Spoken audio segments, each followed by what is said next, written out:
The Brian and Kenzie Show. On Q101. Well, just like the song says, you guys are really chiming in one more time about D's nuts. In head-to headlines, it was about a man that got arrested in Green Bay, Wisconsin, named D's Nuts. And we have a lot of questions how he got his name, D's Nuts. But a lot of people, one person specifically asked what his daughter's name might be. Kara, did you find anything on there? Yeah, Larry says D's Lady Nuts. I mean, there's a lot of people calling. Okay, I got Chin. Her name is Chin Nuts. What? Chin? You don't get it? No. I'm not going to explain. I can't go anymore. I can't explain it anymore. I don't get it either. John said Anita Nuts. Oh, that's nice. Oh, boy. We don't. The daughter's name, thankfully, is being protected in the story. Are you sure it's not Barb I'm from sure Crown- she's the only one with a dad named D's Nuts, though. Like, everybody in Green Bay knows exactly who she is. Barb from Crown Point checked in. She said, is it Denise Nuts? God, we're so immature. But I can't help it. This is just a story. This is what it is. What do you think led to him changing his name to D's Nuts? Do you think he finished last in his fantasy football league? I don't know that it was changed to that. You think he might have been born that way, like Lady Gaga said? Well, like he's 42. So in 1982, was the phrase D's Nuts available? Was it out there? Can we check on the history of D's Nuts? I would love to know where that came from, because I just saw a Twitter thread about how, the term bucket list is relatively new. We've only had that in our lives since the movie Bucket List came out. I don't know the origin of D's Nuts. Kara? I don't know either. I'm guessing he changed it, but if he was named D's Nuts, I want to meet his parents. Oh my God, I have the origin of D's Nuts. Oh, this You is do? good. Okay, give it to us here real quick, please. We have known about D's Nuts since December 15th of 1992. And do you want to know why that is? Yes. I do. Now we know that he changed his name to D's Nuts. I He know, wasn't- which is devastating. It's not his birth name. But that would have been the time that Dr. Dre put out The Chronic. Oh. And on The Chronic... Well, be careful reading the lyrics. I'm not going to read the lyrics. I thought you were going to the lyric sheet on that. But on The Chronic, there is a song called D's Nuts. And that is the origin. That is on knowyourmeme.com. Okay. They state that is the beginning of D's Nuts. Wow. Bet you didn't expect that history lesson this morning. God, I love the internet. This is I'm so glad I found this. Yeah. Your day's complete. Oh, I'm good. I've done my job. All right, yeah, I think you can take the rest of the day off. Sure, why not? Thank you, Dr. Dre. We appreciate you. It's Brian and Kenzie on Q101. The Brian and Kenzie Show. On Q101. Pearl Jam at Wrigley Field with Q101. A couple shows coming up in August that really closes out in August. That's going to be ridiculous. That's going to be Labor Day weekend, 2 shows. But you've got that month, Lollapalooza starts it off, okay? You got Lollapalooza. And we'll get the lineup next Tuesday at 10 a.m. That's going to be, we're going to debut that here. Then you got Metallica that weekend at Soldier Field. Boom. 2 shows. 2 shows. Different sets each night.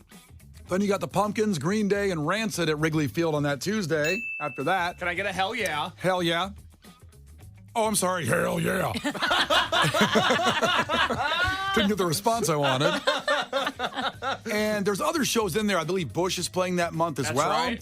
And then you close out with Pearl Jam. But I mean, just a massive, those big 4, if you will, with Lollapalooza, Metallica, Green Day, And Cage Smashing the Pumpkins. Elephant at the UIC Pavilion. that's Cage right. the Elephant. I mean, is it a big 6 now? I had a Mount Rushmore of shows for August, but I got really 6, and there's probably 2 or 3 more I'm missing out on too. God. August is going to be insane. It's going to be very expensive unless you win tickets. That's right, and we've given away already free ones to all those shows, and we'll have more coming up as well. In fact, with the St. Patty's Day broadcast this coming Friday, we have A-level tickets to give away, including at Cage the Elephant, I believe. That's right. And just all those tickets. I mean, just kind of hang out. We'll see what we got. A bag of tickets. And remind people, where are we broadcasting live on St. Patrick's Day from 6 to 10 a.m.? That'll be Lizzie McNeil's St. Patty's Day, like we do every year, 6 to 10 a.m. It's downtown, right on the river. I'll go to Q101.com for all the info. The vaccines will be playing, broadcasting live free stuff, free breakfast for those that get there early, and make sure because that breakfast goes fast. Yeah. And it's a lot. It's enough to feed a lot of people. And free entry, which I always think is important to know because you have to pay a cover charge to get in so many places that weekend. Not us. 6 to 10 a.m. We're there 4 hours. You show up. You have fun. There's no shrinkflation with this broadcast. Nuh-uh. We are inflated. Well, no, we're deflated. Oh, we're deflated. It's free. Oh, yeah. That too. Yeah. You moron. All right, coming up, it's 311 Day, so we'll play some 311. March 11th, of course, the band 311 does a lot of special stuff today with their live stream. We'll tell you about that, and also a little recap, a memory, if you will, of 311 back in the day at Q101's Twisted 8. I'll give you that. Plus the Oscars, which I know a lot of people don't care about award shows anymore, but there were some special moments last night that are worth noting, including this one. It was Arnold Schwarzenegger and Danny DeVito got up. First off, Case didn't know they did a movie together named Twins. What? Oh, add it to the list. Well, so what happened, Kara, was they did the Super Bowl commercial together, the State Farm commercial, and I made the comment, I said, God, that's probably the only time these guys have been in the same room. I wonder what they've talked about, because what do Schwarzenegger and Danny DeVito have in common? Nothing. Yeah. Little did I know, whole movie about Which it. is why that was such a funny movie. Apparently. Yeah. They both also were villains in Batman movies, and Michael Keaton was in the crowd with a stone face while they were doing this. It was so funny. Arnold and I are presenting tonight together for a very obvious reason.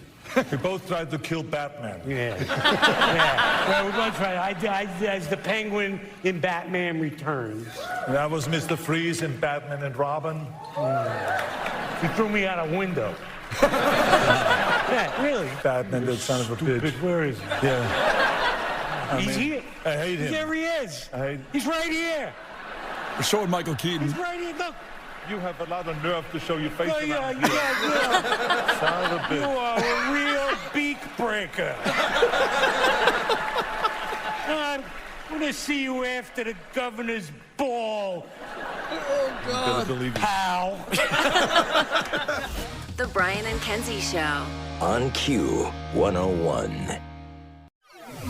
The Brian and Kenzie Show. On Q101. Brian and Kenzie on Q101. And so the Oscars were last night. And listen, I'm sure we're going to get the ratings later on, and it'll say it's one of the lowest rated Oscars ever. Really? I thought it was kind of better than usual. I just think that award shows in general have gotten this downturn in the last couple years of, when people bring up politics, it turns them off. Right. And then it just becomes this thing, and even if they don't bring it up, people just think that's what all goes on the shows. Yeah. When actually there's some really good performances, there's some funny stuff here and there, and I like them. I watched it. I had my in-laws with me, so I was kind of distracted completely. Like, for example, they saw Billie Eilish come on, and then his brother, her brother, Phineas, and my mother-in-law said, like, well, her boyfriend's handsome. And, that's fine. I just go, you know what? That's her brother, actually, who makes all the music with. He's like the genius kind of behind the scenes, even though he's got his own band, too, and he's not really behind the scenes. But then again, to the average person, you might not know who Phineas is, which me and Case talk about. We feel sad for Phineas at times. Right. I don't. I think Phineas has it made. Brian is hung up on Phineas and the fact that he doesn't, I don't know, you're worried that he maybe hates his life? Oh, he seemed pretty happy last night. That's what I thought. No, I'm sure he's super happy with his sister, Billie Eilish, doing incredibly well. But when she comes to town, she does several shows at the United Center, and with his music only, his solo stuff, he plays the Vic. Well, that's just the way it goes. I think the Vic's cool. The Vic's a cool place, though. I agree. I agree, but I would think it'd be fun for him as a musician that wrote a lot of the stuff to say, maybe I could play the United Center by myself. Yeah, but that's not going to happen. No. That's what I'm talking about. Did you see when they arrived? Yes.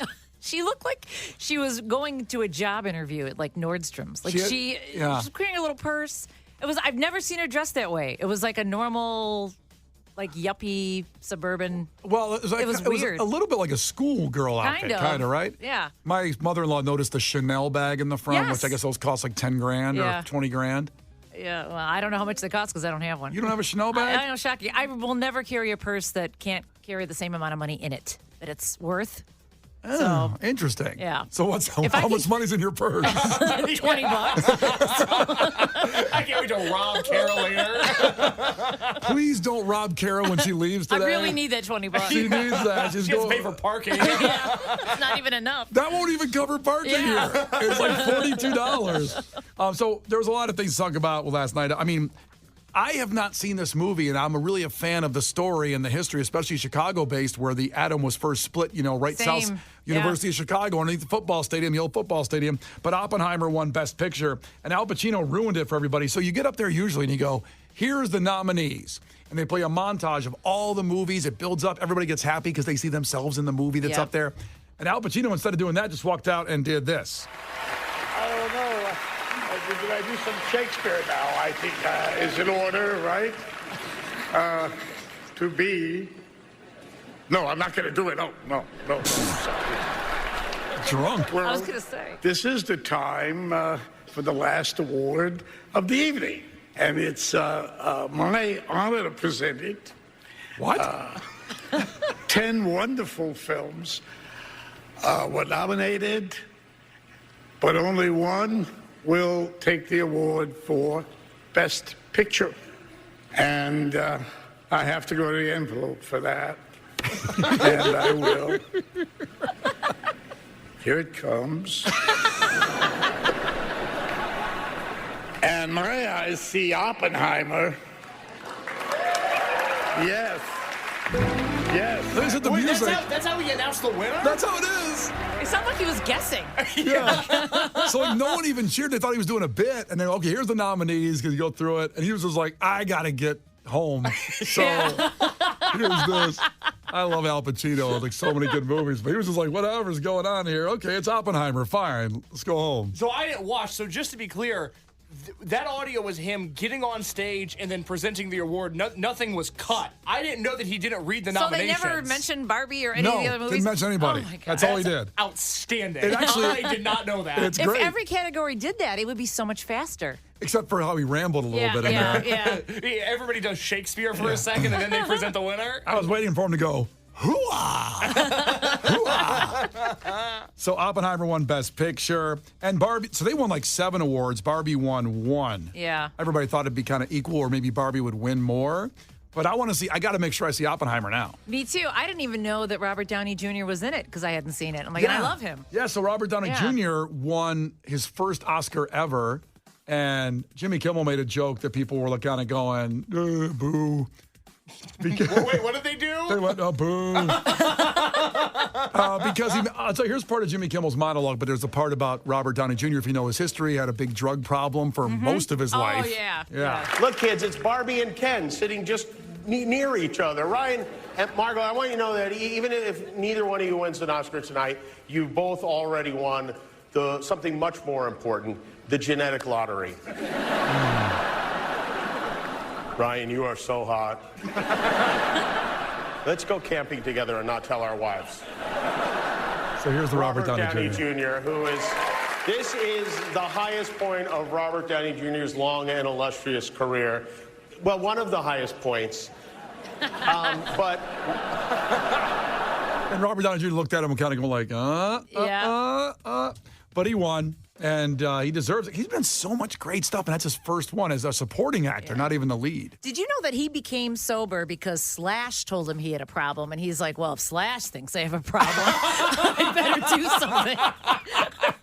Damn, I didn't know that. Yeah. Speaking of Slash, he was there, and that's your favorite moment from last night, Kara? Absolutely. Well, that and a naked, Cena. John Cena that came was out good naked. Too. But, Yeah. oh, my gosh, that Ryan Gosling performance was so good. Well, I saw Slash going in on the red carpet. Yeah, I watched the whole damn thing. Yeah. And I was like, why is Slash there? And it turns out he got him to play guitar with Ryan Gosling singing. So you hear this guitar solo of Slash underneath the whole thing playing this song. I'm just kidding. Sounds like November Rain a little bit. It does.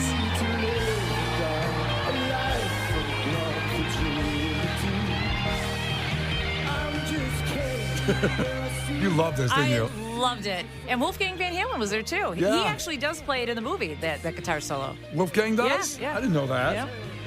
So he must have been mad that Slash was there playing it Well, live. it looked like he was there, too, just kind of hidden. Like, I kind of saw him at the very end. I didn't notice him until it was over. Did they think Slash was more recognizable and said, Wolfgang, how about Probably, taking a yeah. seat? Well, that would be the correct assumption. Yeah. Well, I know your dad was Eddie Van Halen, but, you know. Yeah, but that was his dad, not him. Oh, boy. Slash is very... no, hey! No, He's very talented. I I'm understand. sorry, Slash is more famous than Wolfgang Van Halen. I've Absolutely. always said it sucks to have a really successful dad. Yeah.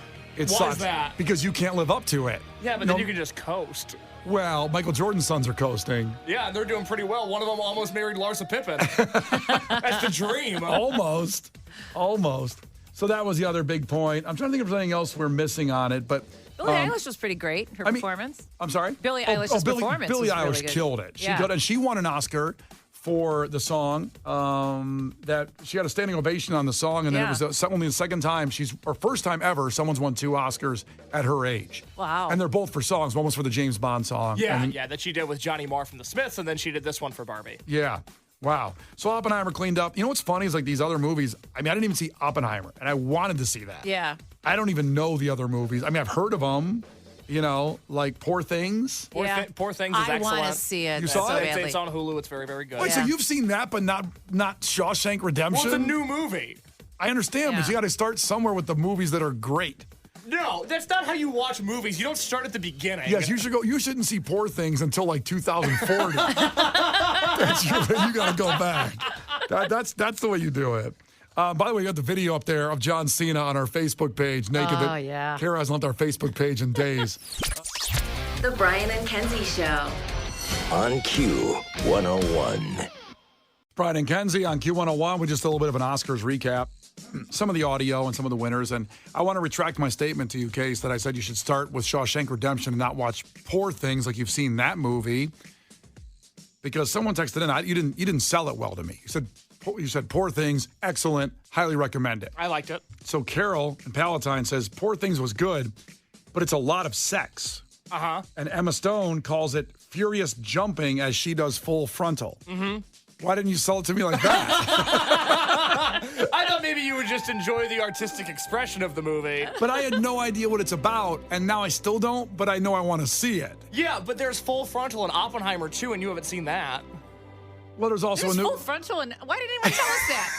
Florence Pugh is naked for like 20 minutes in Oppenheimer. 20 minutes? It's awesome. It's really awesome. See, people are selling movies wrong. They say people don't go to the theaters anymore and go see them in the theater. Well, now I know why. See, Carol in Palatine, she should be, the Siskel and Ebert of today. Thank you, Carol. I'm going to... What's it on again? Well, Poor Hulu, Things is on Hulu. Oppenheimer is on Peacock, which you now have because you're stealing somebody's password. Yes. I'm also stealing the Hulu password. Wait, so I can see Oppenheimer on Peacock. You could go home today and watch Oppenheimer. It's 3 hours, right? Yeah. You're not doing anything. You don't have a baby that's sick or anything right now. Yeah, I got to take... Harper's got a little fever. I got to take her to the doctor later on, but... But watch it on your phone at the doctor. Yeah. Yeah. While Florence Pugh is Full Frontal. I appreciate where you're going with work smarter, not harder.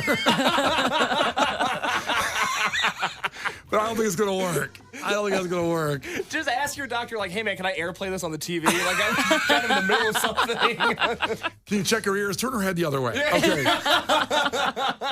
Give me 20 minutes. All right, I'll do a review of that tomorrow, how that played out right at this time at 8:40. I'll let you know how the doctor's visit went, where I tried to watch Poor Things with Emma Stone's Full Frontal furiously jumping with my baby with 101 fever. Well, exactly this time tomorrow at 8:40, I'll let you know how that goes. All right. I'll try it. And then Friday at this time, we'll talk about Shawshank Redemption, because I'll watch that for the first time ever. We'll talk about that at St. Patrick's Day. Yeah, Atlee's and McNeil's with our St. Patrick's Day broadcast, do a live. Yeah, Siskel and Ebert got nothing on us, baby. Well, they got something. Money. Chef Sean checked in. Poor Things is essentially a softcore porn. Fun for the whole family. Again, our listeners are selling it way better than you did. The Brian and Kenzie Show. On Q101. The Brian and Kenzie Show. On Q101. All right, so we told you about this audio from Madonna's concert where people were all standing up, and one person wasn't. They were sitting down, and here's the audio. Let me just see if you can tell what's going on here and what she says to the person who's not standing up, and she's very upset about it. The show, hey, come on, let's go. Let's get turned up. Let's raise some hell, Like Madonna always says. She always says those things. Here's the audio. What are you doing sitting down over there? What are you doing sitting down? Oh, okay. Politically incorrect. Sorry about that. I'm glad you're here. Oh, boy. So the guy was in a wheelchair. Oh. Oh, boy. Yikes. Oh, I wish I could see her face. Oh, well, there's video of it. Well, her face doesn't move, Carrie. You don't have to worry about that. Whoa, look at Case throwing shots. Sorry, it's Madonna. I thought it was fair game. Yeah. Also, where the audio came from, it's pretty far back, so you can't get that. It's not a close-up, high-def, camera view there with a nice, not an iPhone, but let's say someone had like that long lens. No one had that for this, unfortunately. But you know what's ironic? I was at the Eagles, and there was an announcement not to take video on your phone, which was weird because everybody does. Yeah. But then this deep voice says, "And please do not stand during the duration of the concert because you'll block the view of those behind you." Oh, boy. I've been to a million concerts. I've never heard a don't stand up announcement. So I thought that was crazy. It's opposite of Madonna. Yeah. Yeah. They really ask you not to stand up during the show? That's fascinating. I know. I think just everybody there. Well, the band I think is. had hip issues. Honestly, I was probably the youngest person in that crowd. Oh, yeah. Honestly. Yeah. Best looking, Yeah, too. it was. Whoa. Thank you. Yeah. Thank you very much. Case shooting a shot.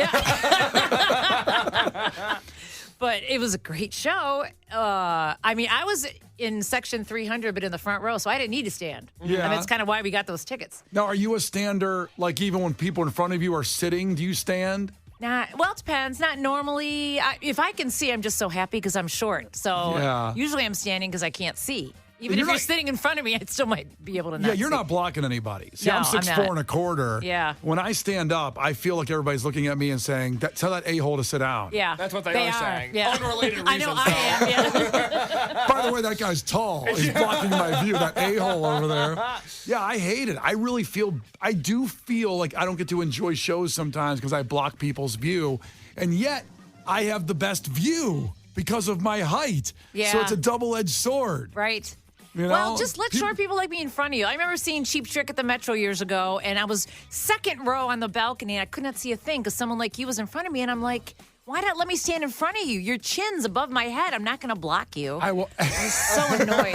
I will absolutely let anybody get in front of me at a show. I just don't want to end up in the back. Like Right. if I keep letting everybody in front of me, then it's like, all right. That's what happened to me at the Riv last week because I was at Two Door Cinema Club, and it's a shorter, primarily female audience there. And I was like, well, I don't need to be front row for Two Door Cinema Club. I'm good. I kept on letting people go in front of me. Before you knew it, I was in the ass of the Riv, essentially, in the very back of the room, and then I couldn't see. It was a real bummer. Well, yeah, too nice. You don't want to be. At least you're in a small room where if you're in the back, you're still seeing pretty good. Not at the Riv, though. The Riv is sloped up. It's Yeah. impossible to see there. The Riv has terrible sight lines when you're back at the bar on the floor because the stage is very short. Yeah. And the way the floor is, you can't see sometimes the heads of the people you're seeing. Now, me from my 6'4" and a quarter angle, if you're at the bar, sometimes you can't see from the bar area on the floor where you're almost the highest up because it curves back down again. Yep.